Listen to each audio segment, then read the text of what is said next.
धन्यवाद Kunal. National affairs के बाद जम्मू कश्मीर आपको लिए चलते हैं, लेकिन कहीं ना कहीं इस खबर का लेना देना भी दिल्ली के साथ है, क्योंकि दिल्ली के अंदर तैयारियां हुई हैं। और शुरुआत बड़ी खबर से करेंगे कि जम्मू कश्मीर के अंदर चुनाव की तारीखों का अभी तक ऐलान होना बाकी है, लेकिन ये बात जरूर है कि जम्मू कश्मीर में एक बार फिर से चुनाव कराने की तैयारी पहले से कर दी गई है और आहिस्ता आहिस्ता अब ये लग रहा है कि सरकार उस फेज में भी जा रही है और इलेक्शन कमीशन बहुत जल्द तैयारियों के साथ साथ शेड्यूल का भी ऐलान कर सकता है। चुनाव आयोग ने प्रक्रिया शुरू कर दी है। सूत्रों से ये जानकारी मिल रही है क्योंकि मतदाताओं की जो सूची है उसमें संशोधन, अगर कोई उसमें चेंजेस लानी है, कोई तब्दीली करनी है तो उसके लिए भी काम शुरू कर दिया गया है। 31 अगस्त 2022 से पहले तैयारी करनी है और ड्राफ्ट रूल को कंप्लीट करना है। चुनाव आयोग की जो टीम जम्मू कश्मीर के अंदर है और जम्मू कश्मीर के अंदर स्टेट लेवल पर या यूटी लेवल पर चुनाव आयोग जो काम करता है उसमें एक बड़ा प्रोसेस ये भी होगा कि ड्राफ्ट रूल तैयार करना होगा। दरअसल चुनाव आयोग की तरफ से केंद्र शासित प्रदेश जम्मू कश्मीर के अंदर मतदाता सूची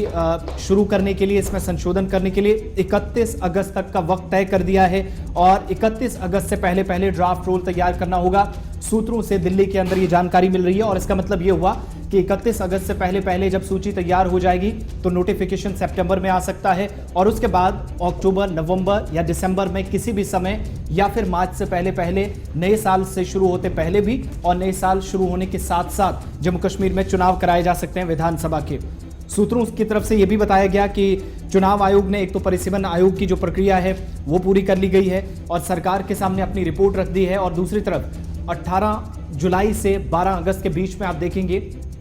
कि देश के अंदर सबसे बड़ी पंचायत में यानी पार्लियामेंट के अंदर, संसद के अंदर इस बार एक बार फिर मॉनसून का सत्र जब शुरू होगा, जो जानकारी है कि हो सकता है कि इसी पूरे सेशन के दौरान भी जम्मू कश्मीर के ये तमाम मुद्दे हैं जिस पर विशेष रूप से चर्चा की जा सकती है। एक परिसीमन आयोग की तरफ से जो रिपोर्ट फाइनलाइज की गई है उस पर डिबेट हो सकती है, सरकार और विपक्ष आमने सामने हो सकते हैं, उस पर बात की जाएगी। दूसरा, जहां पर देश के अंदर राष्ट्रपति के चुनाव, उपराष्ट्रपति के चुनाव, ये तमाम चीजें इस बार पॉइंट ऑफ डिस्कशन रहने वाली हैं, एजेंडे में शामिल है। लेकिन सबसे बड़ी बात कि जम्मू कश्मीर के अंदर चुनाव की प्रक्रिया को लेकर यह भी होगा कि संसद सत्र में मॉनसून सेशन के अंदर इस बार जम्मू कश्मीर को लेकर परिसीमन, चुनाव की तारीखों का ऐलान, नया शेड्यूल जो जारी होगा और 2022 के एंड में या 2023 की शुरुआती पहले 2 या 3 महीनों के दौरान काम शुरू होगा या नहीं, ये बड़ा सवाल है। अब सबसे बड़ी बात यह है कि जहां पर जो मुख्य चुनाव आयुक्त हैं राजीव कुमार और इनके साथ साथ चुनाव आयुक्त उपेंद्र चंद्र पांडे, उनकी तरफ से भी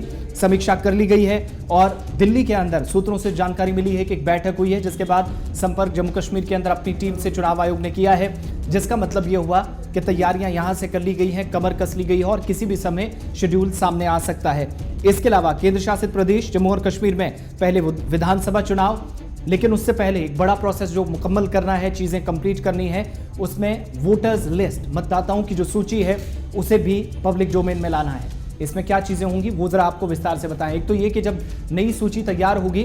तो 2023 में या 2022 के एंडिंग में अगर चुनाव होते हैं, कौन से ऐसे युवा होंगे 18 वर्ष की आयु के जिनको इस बार वोट का अधिकार होगा, कौन से ऐसे लोग हैं जिनको वोट का अधिकार नहीं होगा, उनको फाइनलाइज किया जाएगा। वोट डालने के अहल कौन होंगे, जो वोट नहीं डाल सकेंगे उनका भी नाम इस लिस्ट से निकाल दिया जाएगा और उसके साथ रीजन जो होंगे क्यों वोट जम्मू कश्मीर के अंदर कोई व्यक्ति नहीं डाल पाएगा, कोई युवक नहीं डाल पाएगा, वो सारी चीजें डिटेल वाइज कर दी जाएंगी। ड्राफ्ट 31 अगस्त से पहले सूत्रों से मिली जानकारी के अनुसार तैयार किया जाएगा, जिसमें जम्मू कश्मीर से बाहर कुछ लोग काम करने के लिए गए हैं, जिसमें मुस्लिम देशों में सबसे ज्यादा लोग हैं जो काम करते हैं। इसके अलावा आसपास पड़ोसी देशों में बहुत सारे लोग चले गए हैं। अगर कोई वोटर जम्मू कश्मीर में जब वोट डाले जाएंगे उस समय अपने स्टेशंस पर, अपने इलाके में विधानसभा चुनाव में नहीं होता है तो उसका वोट कोई दूसरा नहीं डाल सकेगा, ये पहले से तय कर दिया गया है। दूसरी बात यह है कि जो लोग जम्मू कश्मीर के अंदर 18 वर्ष की आयु के हैं, पहली बार के वोटर्स होंगे, वो इस लिस्ट में पहली बार इस सूची में शामिल होंगे, जिसका मतलब साफ है कि जो पहले वोटर्स हमारे पास थे, 2014 में चुनाव हुए और उसके बाद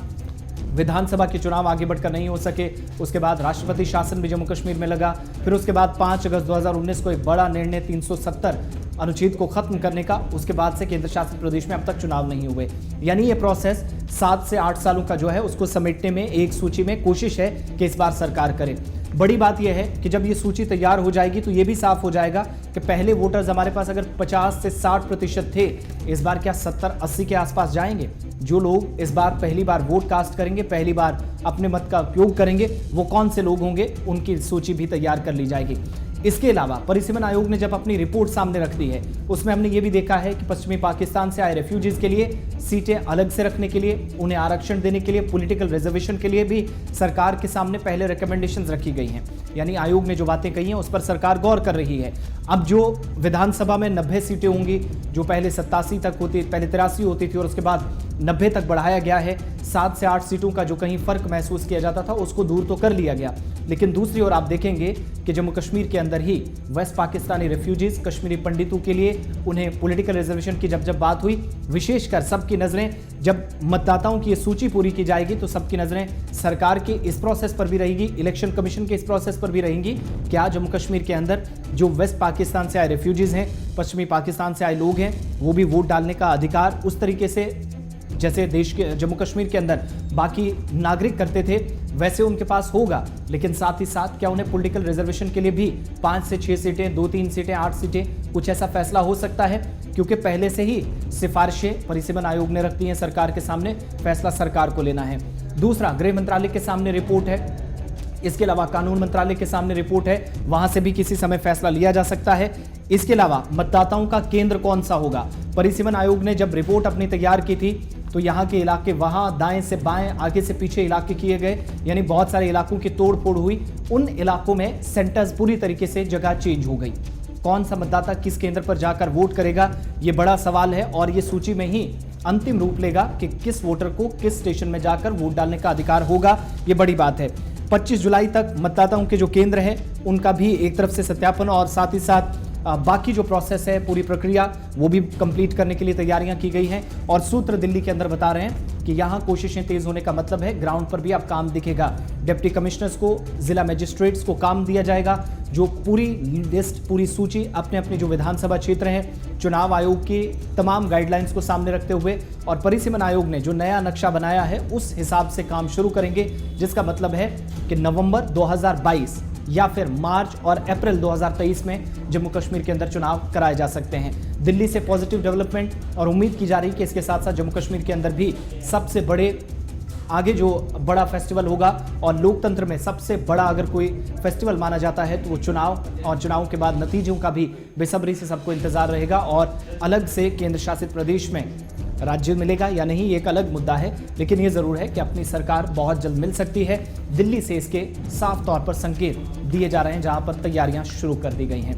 जम्मू कश्मीर से आज बड़ी खबर थी जिसके लिए डेवलपमेंट दिल्ली के अंदर हुई है, लेकिन अंतर्राष्ट्रीय खबरों में खास क्या है? हमारे सहयोगी हर्ष हमेशा की तरह आज भी हमारे साथ हैं, लेकर एक बड़ी खबर। क्या कुछ है पड़ोस के देशों में या विश्व के किसी और देश में? Over to you Harsh for international affairs.